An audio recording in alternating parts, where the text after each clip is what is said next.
Well, you guys, I have got 2 o'clock, so I think we'll go ahead and get started. And if we have some folks that join us later, they can just kind of join in and hopefully catch up.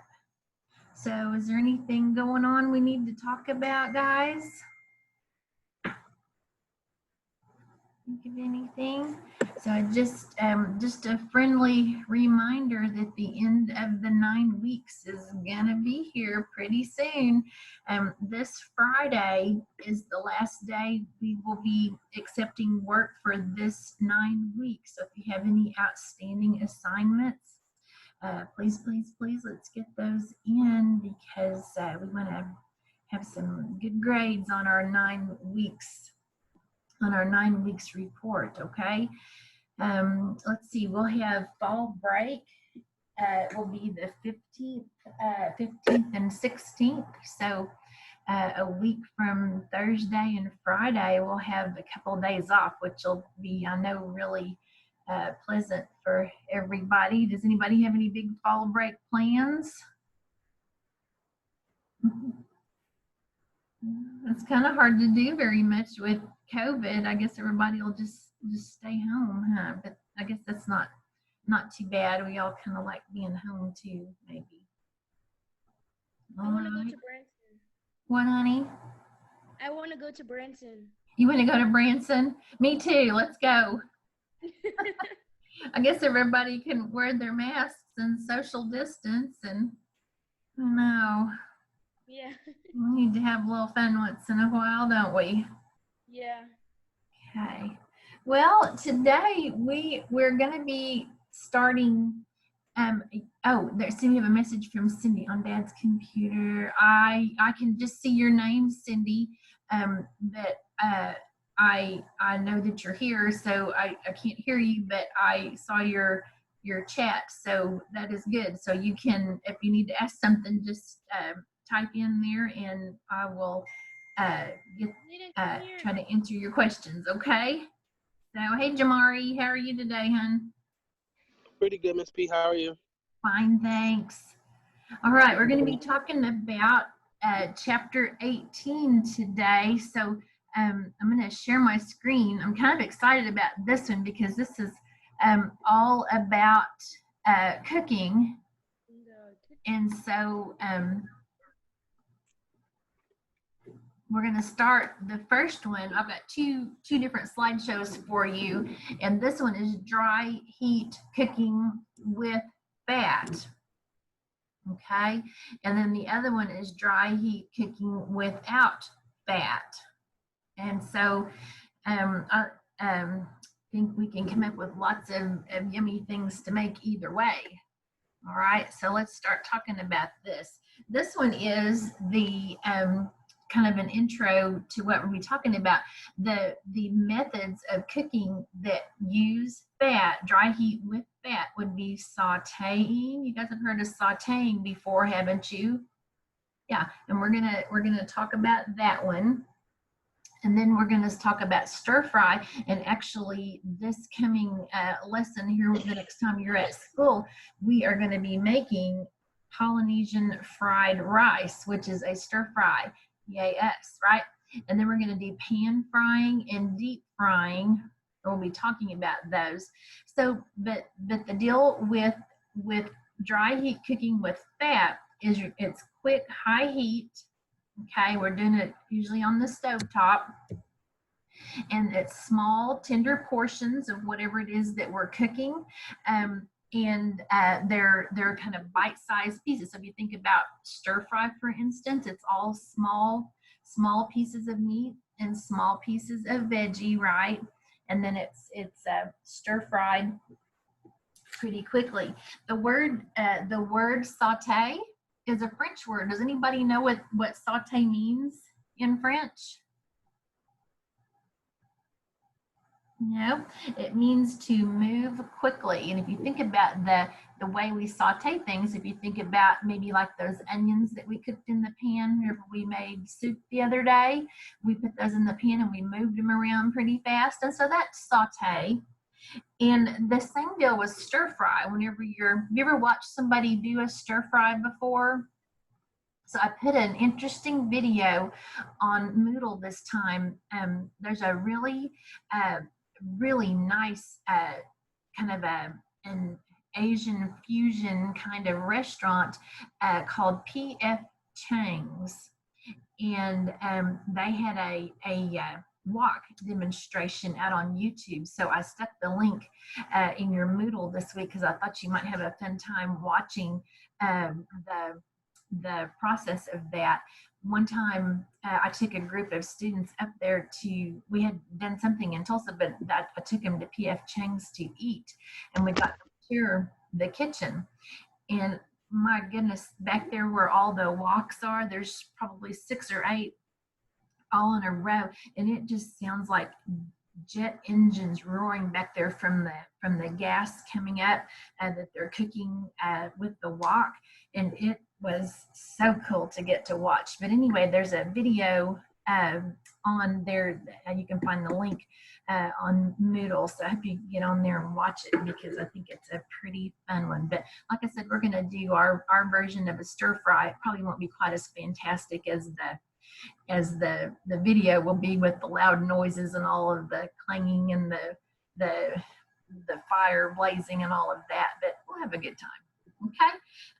And then a pan fry. So anybody ever made like homemade chicken fried steak or chicken fried chicken or something like that? Yeah. So that's all done in a skillet. Okay. Or like an electric skillet. You guys have an electric skillet at home? So something like that. And then deep fry would be where the food is completely submerged in oil, like French fries, for instance. Okay. So we're going to talk about a few of those. So I just told you that sauté means jump or jumping in French, okay? In sautéing, we add a little bit of oil to the pan, and we have things like onions and things like bell peppers and things like that we are trying to caramelize a little bit in the pan, and we are tenderizing them a little bit. And what that does is it, along with the fat that we put in there, it adds some flavor to the dish and starts to make some of those brown bits on the bottom of the pan, which also adds yummy flavor to whatever it is that we're cooking. A lot of times these things that we're sauteing will have some kind of a sauce, or it'll be the base for a soup or a stew or something like that. And sometimes you'll see items that are sauteed, they're dusted in flour and then sauteed, and that makes for a yummy crust, and also adds for maybe like a thickening agent whenever you're using that stuff as a base for a soup. All right, and here's our stir fry, like I said, that we're gonna make this week. So the Polynesian fried chicken. So I know you guys try to contain your excitement here. We will be using, let's see, pork tenderloin, and it has shrimp, and it has ham, and beautiful jasmine rice that smells so fragrant and nice. So hopefully, I hope you guys will enjoy that. I hope we don't have any food allergies with shrimp. And so if you do, please, please, please let me know, because we surely don't want any of that. The video, again, is going to be on Moodle this week. I put both of these slideshows and then the link to that P.F. Chang's video. So hopefully you can get on there and watch that, because it's a fun one. Okay. All right. So frying, there's a couple of different kinds of frying, and one's deep fry, like whenever we think about French fries, that is deep frying, that all of the food is completely submerged. And then there's pan fry. Okay. And pan fry, to me, I'm kind of thinking about fried fish maybe, or a chicken fried steak, or a lot of times you'll see fried chicken done that way. Okay. And in frying, either way, sometimes things are breaded, like in the case of the onion rings that we see here, and sometimes they're not, like in the case of the French fries that we see. And so it just depends on what it is and what we want the texture to be like. Okay, so sometimes, like I said, the frying will have some type of the fried food will have some type of a coating, and the words that we use to describe the different kinds of coating on our fried food might be something called dredged or breaded, or sometimes on a menu you'll see things that say battered or breaded, like battered chicken wings or breaded pickles, something like that, fried pickles.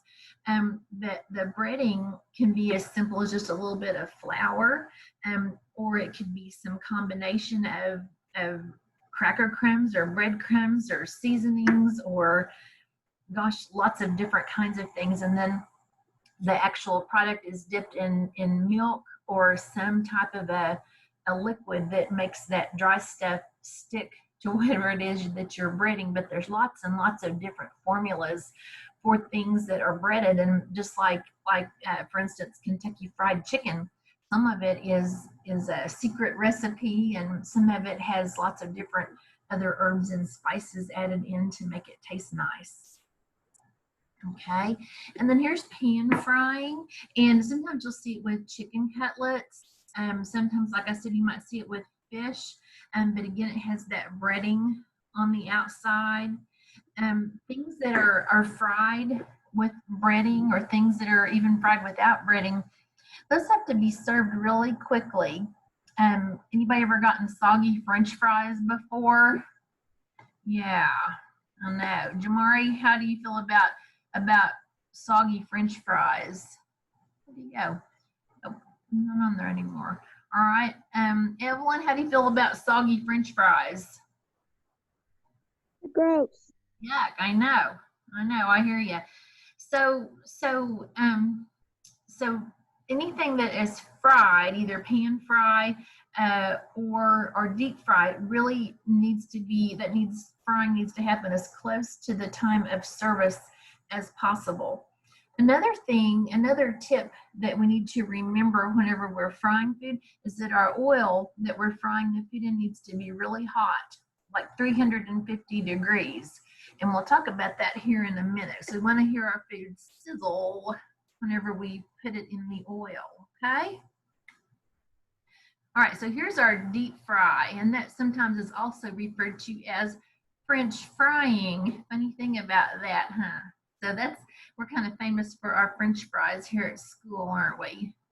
So I'm glad we figured out a way, even during this time of COVID, that we are still able to deliver hot and crispy fries all over campus. So that keeps everybody happy, doesn't it? Yeah. Okay. And sometimes, have you ever eaten seasoned curly fries? You ever had those before, guys? Those actually have a very, very light form of breading on those, have all that flavor that's on there. So sometimes French fries will be breaded and sometimes they won't.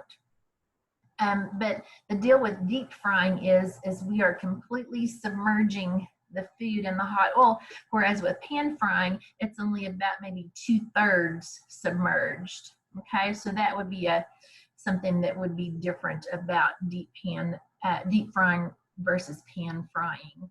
Okay, something to keep in mind is that we have a fairly short amount of cooking time that we're frying something, usually 3 or 4 minutes max. And so whatever it is that you're frying really needs to be naturally tender in a fairly small piece. And here's something that we need to remember is that the flavor, a lot of the flavor, like 35% of the flavors, what this slide says, comes from the oil. And so if your oil is starting to be really dark, or what we call rancid, or is becoming oxidized because we've used it too long, if that oil doesn't taste very nice, that will translate into your food, and then your food will have that burnt or unpleasant taste too. So it's always important to keep your oil clean and fresh. A lot of places have strainers that they pour their oil through a couple of different times a day. Oil is expensive. And the other problem that we have with oil in the cooking industry is what do we do with the used oil? And so that those are some things that hopefully we're gonna find some answers to very soon. The way you know something fried is done is usually it'll start to float. So if you've noticed, if you've looked at our deep fryer in there in the kitchen, it's set at about 350, and that's about the temperature you want to fry food, 350 to 375. If your oil isn't hot enough, whenever you put your food in, your food will be greasy. And so it's really important that we have that hot temperature. If we get it too hot, it starts to break down the oil. And so there's kind of that sweet spot, 350 to 375, that is really optimum. And so, and we'll talk some more about that here in a minute. Okay, so with the deep fryer, there's 3 different ways that we use that. One is the swimming method, and this is one of your vocab words that you'll see. And one is the basket method, and this is another vocab word. And then the double basket, and this is yet another vocab word. And so with swimming, that means that you're taking out these baskets and we're just throwing the whatever it is that we're frying in there. Jamie, remember our little beignets that we did yesterday? Yeah. That was swimming. We just took the dough and we put it in the fat, and they cooked, didn't they? Yeah. Yeah, but we had to fish them out whenever they were through frying. We had to fish them out with a spoon, didn't we, or the spider? Yeah. Yeah, that's how that works. So that's called the swimming method, okay? And then there's the basket method, and that's the one that we're all really familiar with. So this looks like in this picture that they have chicken nuggets or something equally exciting in those baskets. And so then you just set those baskets down in the hot grease, and then once it is cooked to temperature or at the specified amount of time, then you pull them out and give them a nice shake. Let them drain just a little bit. So that's the basket method. The double basket method is where we set one of these baskets on top of the other one. So things like, for instance, egg rolls. Whenever you fry egg rolls, they tend to want to float before they're done. And so if you put one basket on top of the other, it helps to keep them under the grease and helps them stay submerged so they cook better. And so that would be the double basket method. Okay, so those are your answers to those 3 vocab words that you're going to have on your assignment for this week. Okay, here's another reason that we need to talk about, and I think this is another vocab word, by the way.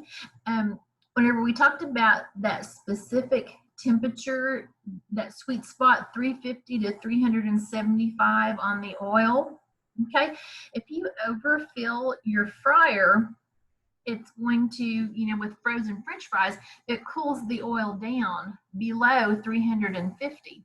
And if it takes too long for it to get back up to that sweet spot temperature, then instead of pushing out moisture, it is absorbing oil. So the way things cook in a deep fryer optimally is whenever you put food in, it is so hot that it's causing the liquid that is in that particular food to evaporate.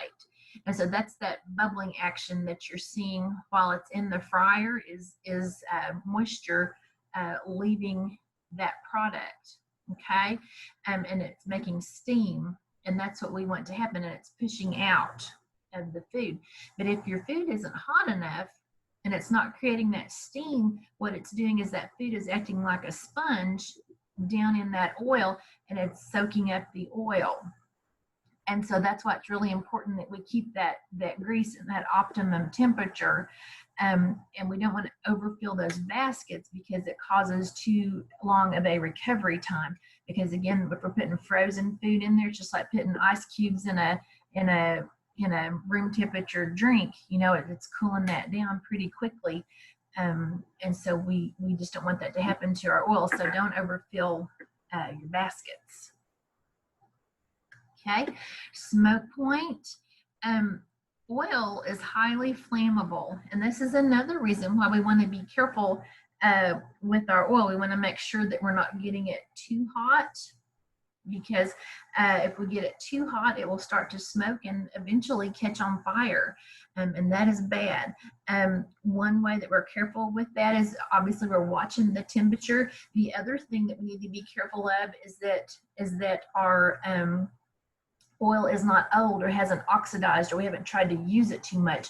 The more you use it, the breading and things like that start to kind of break down within the oil, and it's not all pulled out every time, and so it kind of settles down in the bottom of the frying vessel, and it just kind of sits in there and cooks and cooks and cooks and cooks, and it starts to turn the oil a dark color, and it also begins to affect the flavor of the things that are fried.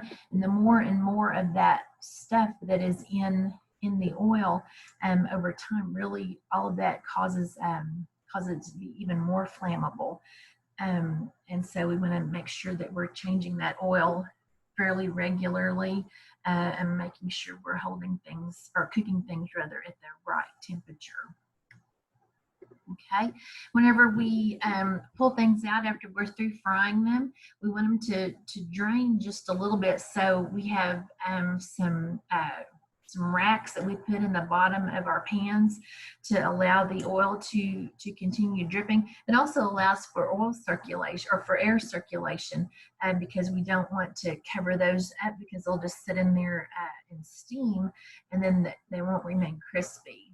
Okay, so on fried food, we want to serve that just as quickly as possible from the prep time. If we have to hold it for a little bit, we're doing that someplace that's going to keep it dry and from being steamy. So oftentimes that's under a heat lamp. So, but again, optimum is we're going to serve that really fast. Okay, all right. So that one is fried foods, or that is cooking with fat. What do you guys think about that? Pretty cool. Is that some of your favorite foods? Oh, yeah. Oh yeah. So yeah, me too, Cindy. so I love cooking that way. It's not the most healthful way to cook, I would say, on the fried food, but I do like stir fry and saute, which, you know, stir fry is pretty healthy because you get a lot of nice vegetables and things like that. So I mean, there's some portions of that could be pretty healthful. Okay, so well, the next little slideshow we've got is dry heat without fat. So let me, I'm going to share my screen on this one right there is what I want. So we'll do this next one here. So, and this one is dry heat without fat. So we just talked about cooking with fat. So now this one is without fat. Okay, so some examples might be grilling, okay, or cooking something in the oven. If you think about it, we're not really adding fat to that like we would in a stir fry, adding oil to the bottom of the pan. Okay, so dry heat cooking are things that we're using a flame or some type of heat, whether it's something like on a grill where we're putting the food right over the top of the heat source, or like maybe in an oven where we're cooking in an enclosed area that is just holding the heat inside, okay, like baking cookies, for example. Okay, all right, so here's some examples of dry heat without fat. So grilling. All right, Jamari, this is getting ready to be all about grilling and barbecuing. So tell me about what it looks like whenever you guys are smoking some meat for your food truck. Well, the smoke has to be a certain color, and the temp we cook the temp. We cook the night before. Temp is supposed to be at 250. Then we let it. It depends on like what we're cooking or what the meat looks like, of if we wrap it or not. And yeah. Yeah. So cool. So you're just, but the heat that you're using to cook the meat is on the underneath, on the bottom of the meat. And is it wood? Are you using wood Yeah, we use wood. and charcoal perhaps? Well, charcoal to start it, and then we just keep putting wood in. Uh-huh. Okay. So that is definitely a dry heat, isn't it? So there's no liquid added to that.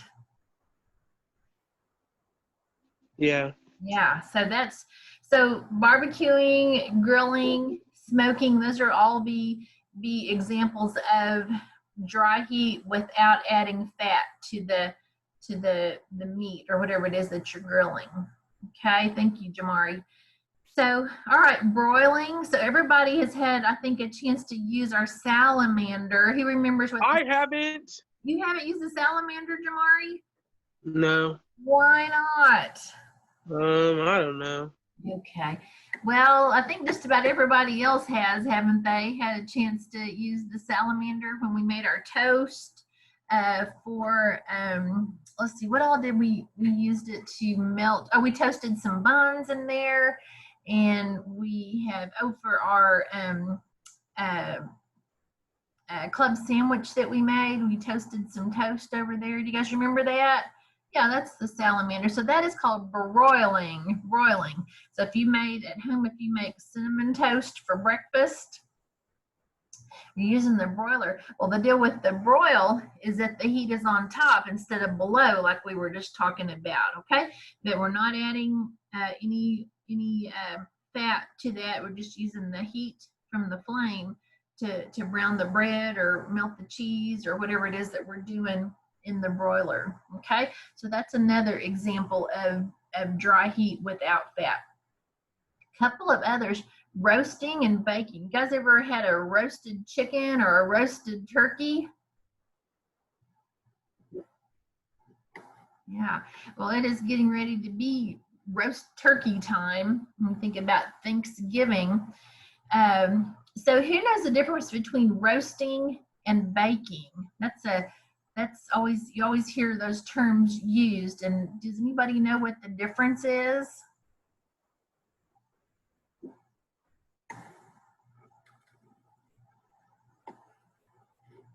Jamie, do you know what the difference is? What was it again? Do you know the difference between roasting and baking? Roasting's on the grill, baking's in the oven. No, wait. Sorry, that's grilling, my bad. They're both in the oven, I think, right? Yeah, they're both in the oven. You're right. I don't know the difference. The difference, well, time usually. Okay, so when we think of baking, I think of like cookies and cakes and bread. And most time, we're talking, cookies, what, 8, 10, 12 minutes on cookies, and probably 30 to 45 minutes maybe on a cake. Definitely less than an hour on a cake, right? And roasting to me is something that takes a while, like an hour plus. Okay, so when you think about like a roasted chicken, roasted chicken or a roasted turkey, those are generally an hour, 2 hours, 3 hours to get those up to temperature. And so that's whenever I think of roasting, I think of longer, longer cooking times. Okay. All right. So grilling. Okay. Anybody ever grilled out steaks on the grill or grilled out hamburgers? So if you think about it, the heat source is either from the gas that's in the oven or in the grill, or maybe you use charcoal, or maybe you used wood. But either way, the heat is rising up, excuse me, and that is what we are using to cook the food. Well, if you think about it, the size, sorry guys, I'm getting choked. The size of the food is not great big. If you think about like the size of a hamburger, it's not a gigantic hunk of meat, is it? And you think about even the size of a steak. I mean, although it may be fairly big, it's not like the size of a Sunday roast or something like that. Okay, so the things that we're grilling are usually things that are individually sized pieces, and we can cook fairly quickly. They're probably also fairly tender, okay, because we're not going to be able to cook them for a long amount of time to get them tender, and so they're usually fairly tender to begin with. And they're cooked in a couple of ways. One way is from the heat rising up from whatever heat source is, whether it's gas or charcoal or wood. But the other thing that's happening is the grate that the meat is sitting on also holds heat, and that is also cooking the meat. So there's a few things going on there with grilling. Okay, again, we're not adding any liquid whenever we're grilling things. So now sometimes you might add a topping to it or melt butter on it, but we're not doing it, we're not adding it while it's cooking. Okay, we get a nice flavorful outside and a moist inside. And the thing I think people like the most about grilled and or smoked food probably is that smoky kind of charcoaly taste that we get, which is unique from something that would be baked in the oven. What do you think, Madeline? I think so too, yeah. Okay. All right, so anybody ever use different kinds of wood to flavor the smoke if you're grilling or smoking food? Jamari, do you guys use different kinds of wood?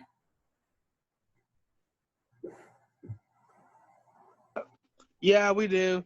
We normally use, the best wood we use is like fruit tree wood or Yes. pecan. Yeah. It has a sweeter, a better flavor. Right. Okay, so you'll see that a lot of grill companies, in fact, have chunks of different kinds of wood that you can add to flavor the smoke that affects the flavor of your food. We actually have a smoker back here in the kitchen, and Mari's dad usually kind of chuckles whenever he walks by and says, "That's not a smoker," but kind of it is. It's just a little mini smoker though. But we do have some, I think what we have is apple and maybe some hickory that we can flavor with. So, but it does add a nice flavor to food like that. Okay, marinades. So marinades can be like in a rub, or marinade can be in liquid form. And you'll see, a lot of times you'll see steaks marinade before you cook them. And that definitely adds some nice flavor and oftentimes some moisture. A lot of times you'll see a marinade that may have some form of acid in it, like a vinegar or something like that, and that's designed to break down some of the connective tissue so that it causes the cut of meat to be a little bit more tender. So sometimes it might be a citrus like lime juice or something like that. And then whatever combination of herbs and spices and salt and that kind of thing, but definitely can give a memorable flavor to whatever it is that you're grilling. Okay. If you look at grates of a grill, really good grills are going to have cast iron because that conducts heat really well. Probably not stainless steel because that does not conduct heat very well. So your really nice grills are going to have heavy cast iron grates. One thing that you want to do is make sure that your grates are really clean before you use them, and that is going to help keep food from sticking. Sometimes before you light it, sometimes people will put a little bit of oil on the grill so that things don't stick. I saw an interesting little demo not too long ago of a guy that used potato. He cut a potato in half and rubbed that over the grate, and the starch from the potato kept things from sticking. So that I would really like to try that because that sounds like it could work. All right, again, grill can be gas, charcoal, or even wood, so, or any combination thereof. Okay. All right. Moving on here. Oh, pretty crosshatch on your steaks there. So whenever you put your food on your grill, you want to make sure your grill is just screaming hot, and then you'll put your steaks on there at 10 o'clock and wait a few minutes, and then move them over to 2 o'clock, and that's how you get that lovely crosshatch. You only have to do that on one side, guys, and that way, because just your presentation side. Some other things that we might want to talk about, because you don't want to cook your steak the entire time on that heat or you're going to burn it. So on a commercial grill, you're going to have heat zones where you'll have it really hot on one side and less heat in a couple of other zones, so that you can have some different temperature selections. Okay, and which is what we're talking about here are our grill zones. And so some of the parts are going to be hotter than others depending on what it is that you're cooking and the length of time that it needs to be on there. Okay, right.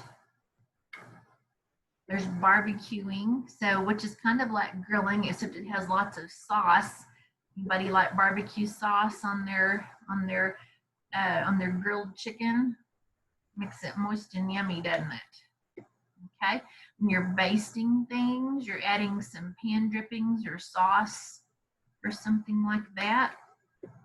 Okay, broiling, we kind of talked about that in a minute, but really thin cuts of meat. Sometimes you'll see poultry or really thin, like a strip steak. You can broil those. They'll cook really fast. So that little salamander would be a way that we could cook some of those. And you could broil hamburgers too, as long as they were thin enough that that heat source is coming from the top. Okay, roasting and baking. So here's what this is about. This is heat in a closed environment. Okay, and you think about indirect heat, whereas inside that box in the oven, there's a fan in there, and that heat is circulating, right? Whereas whenever you have things on a grill, the heat is just coming out from the bottom from the flame. Or if you have it on a broiler, the heat is just coming down from the flame. Okay, but inside the box of the oven, that air is moving around the things that are cooking. And so that warm, dry air starts to dry out the outer layers and form a crust.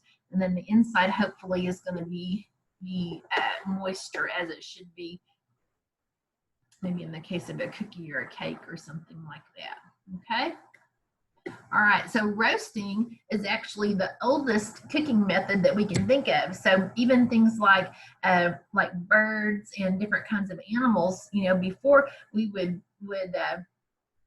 cover them in clay and then put them in a pit with coals, hot coals in the bottom of it, and then cover it up, and it would cook in there in that hot flame. And then we would open up that clay crust on the outside, and then whatever we were cooking would be cooked inside. So that sounds very interesting, doesn't it? Okay, but roasting takes a longer time than baking. And roasting, generally speaking, is for larger hunks of meat that are going to take a little bit longer to cook. That either they're larger or maybe they're less tender. And so they have to cook longer to become tender. Okay. Oh, here's a word we should probably talk about: carry over cooking. Okay. So what temperature, do you guys remember what temperature we cook things like chicken to? Hey, Miss P. What, honey? I have to leave here soon. Okay. Well, okay. Thank you.